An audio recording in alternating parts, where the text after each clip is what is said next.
کراچی شہر جو کہ پاکستان کا وہ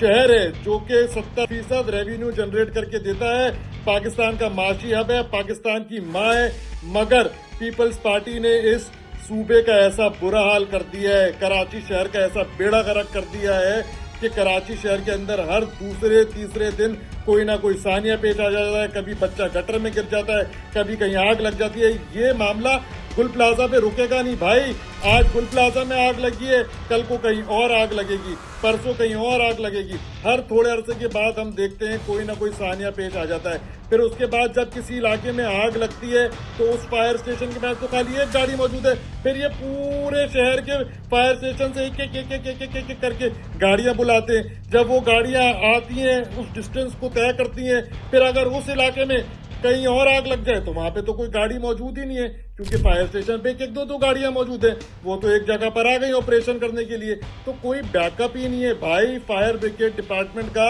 اتنا برا حال ہے، ان کے ملازمین اللہ واسطے جو ہے بیچارے لوگوں کی جانیں بچا رہے ہیں۔ سلام ہے فائر فائٹرز کو کراچی شہر کے کہ وہ جن حالات میں کام کر رہے ہیں، جس طریقے سے اپنی جانوں کا نذرانہ پیش کر کے لوگوں کی جان بچاتے ہیں، یہ ان کو بالکل نہ ہونے کے برابر تنخواہیں بھائی۔ اللہ کے واسطے KMC کو چاہیے ان کے فائر رسک الاؤنس جو ہے اس کو جاری کرے، کراچی شہر کے اندر مزید نے فائر اسٹیشنز بنائے۔